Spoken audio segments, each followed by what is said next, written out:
नमस्कार मंडळी, श्री स्वामी समर्थ. मी संध्या माझ्या चॅनलमध्ये तुम्हा सर्वांचं खूप खूप मनापासून स्वागत करते.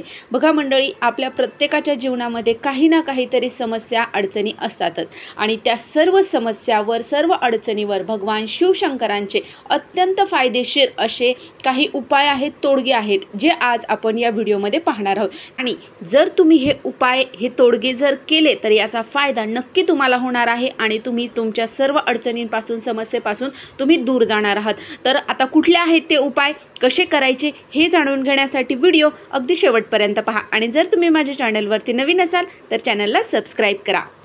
तर बघा मंडळी, जर आपण खूप कठीण परिस्थितीमधून आपण जर जात असो किंवा आपल्याला वाटत आहे की आपलं काहीतरी वाईट होणार आहे, आपला डावाडोळा फडफडत असेल, काहीतरी गडबड होणार आहे असं जर तुम्हाला वाटत असेल तर तुम्ही रुईचे जे गुलाबी फूल असते ते गुलाबी फूल आपण महादेवाच्या मंदिरामध्ये घेऊन जायचं आहे आणि जे अशोक सुंदरीचं स्थान आहे तिथे ते फुलाला स्पर्श करून ते फूल आपल्याला शिवलिंगावर अर्पण करायचं आहे. बघा, यामुळे आपल्या कितीही वाईट परिस्थिती असो त्यातून आपल्याला मार्ग नक्की मिळतो. दुसरं म्हणजे जर घरात कुणाचा विवाह होत नसेल किंवा पत्रिकेमध्ये मंगळ असेल, त्यांनी भौम प्रदोषाचं व्रत करायचं आहे. बघा, भौम प्रदोष हा मंगळवारी जेव्हा प्रदोष येतो तेव्हा त्याला भौम प्रदोष असं म्हटलं जातं. त्यानंतर महादेवाला रोज दिवा ओवाळावा. त्यामुळे काय होतं, आपल्या ज्ञानामध्ये प्रगती होत असते, ज्ञानप्राप्ती आपल्याला होत असते. त्याच्यानंतर भगवान शिवशंकराला विड्याचं पान आपल्याला वाहायचं आहे, यामुळे आपल्याला भोगसंपत्ती प्राप्त होत असते. त्याच्यानंतर एक बेलाचे झाड लावल्याने आपल्याला 1 कोटी शिवमंदिर बांधल्याचं पुण्य आपल्याला मिळत असतं. आणि त्या बेलाच्या झाडाला जर आपण 1 प्रदक्षिणा घातली तर विश्वातील जेवढे काही तीर्थक्षेत्र आहेत तेवढ्या तीर्थक्षेत्राचे दर्शन आपल्याला घडत असते. म्हणून शक्य झाल्यास एक तरी बेलाचे झाड तुम्ही लावायचं आहे. त्यानंतर जर तुमच्या घरामध्ये किंवा तुम्हाला कोणाला थायरॉइड असेल तर आपल्याला 5 द्वादशी भगवान शिवशंकरांची जी मुलगी आहे, जी अशोक सुंदरी आहे, त्या ठिकाणी भगवान शिवशंकराच्या मंदिरामध्ये जायचं. अशोक सुंदरीच्या स्थानावर आपल्याला मधाने ओम लिहायचा आहे आणि नंतर तांब्याने 1 तांब्या पाणी महादेवाच्या शिवपिंडीवर आपल्याला जलाभिषेक करायचा आहे आणि ते तीर्थ आपल्याला घ्यायचं आहे. बघा, द्वादशीला दुपारी 12 वाजता ज्या लोकांना थायरॉइड आहे त्यांनी हे तीर्थ प्यावे. बघा, फरक तुम्हाला नक्की जाणवेल.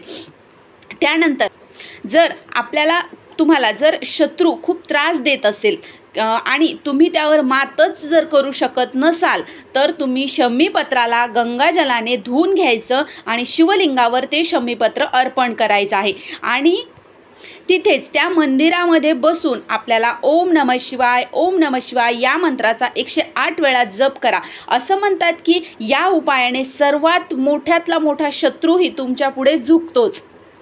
त्यानंतर बघा, कुटुंबात कोणत्याही प्रकारची समस्या जर असेल तर सोमप्रदोष ज्या दिवशी येतो, सोमवारी येणाऱ्या प्रदोषाला सोमप्रदोष म्हणतात, तर हा उपाय विशेष मानला जातो सोमप्रदोषाच्या दिवशी. या अंतर्गत आपल्याला काय करायचं आहे, संध्याकाळी शिवमंदिरामध्ये जायचं आहे सोमप्रदोषाच्या दिवशी आणि देशी तुपाचा दिवा आणि 1 तेलाचा दिवा आपल्याला शिवमंदिरामध्ये आपल्याला लावायचा आहे. यामुळे घरामध्ये शांतता, कायमस्वरूपी शांतता निर्माण होत असते. बघा, फक्त दिवा लावत असताना जो फुलवात आहे ती तुपामध्ये लावायची असते. तुपाचा दिवा फुलवातीचा लावायचा आणि तेलाचा दिवा जी लांब वात असते तिचा लावायचा आहे.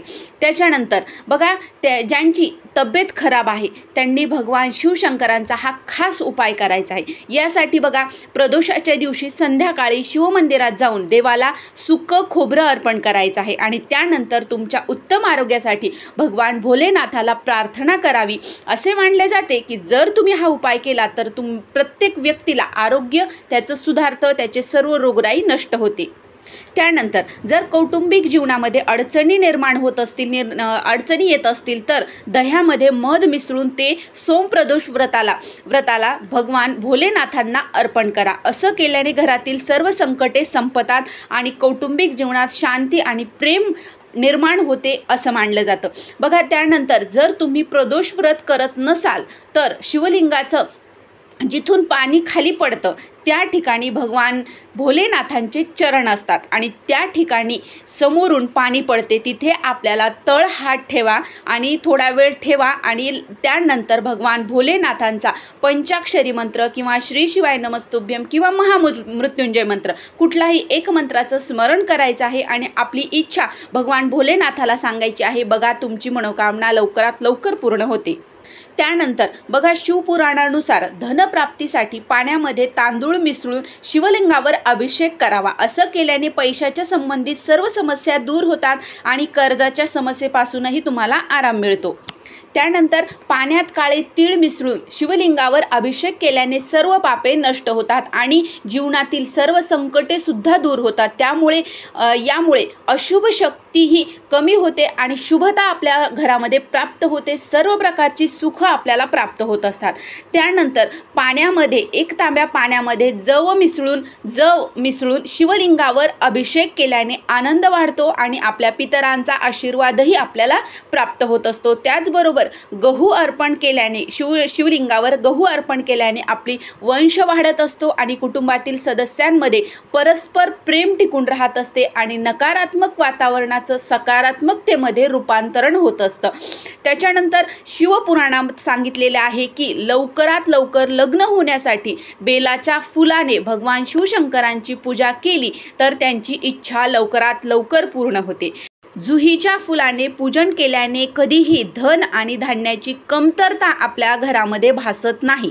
त्याच्यानंतर आहे बघा, तुम्हाला आपल्या कामाच्या ठिकाणी यश मिळवायचे असेल तर भगवान शिवशंकरांना आपल्याला शुभ्र वस्त्र किंवा पवित्र धागा अर्पण करायचा आहे.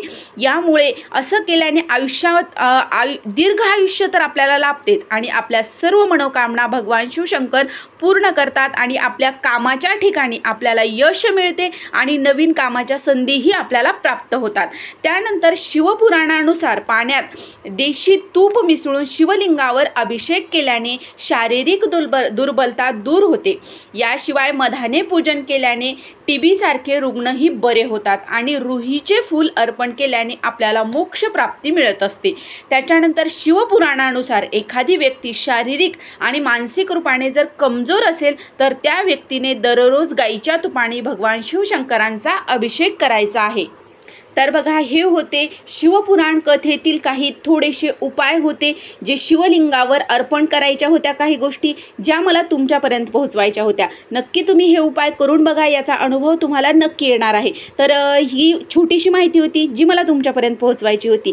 जर तुम्हाला हा व्हिडिओ आवडला असेल तर व्हिडिओला लाईक करा. जास्तीत जास्त लोकांपर्यंत तुमचे नातेवाईक मित्रमैत्रिणी यांच्यापर्यंत हा व्हिडिओ शेअर करा आणि आपल्या चॅनलला सबस्क्राईब करा.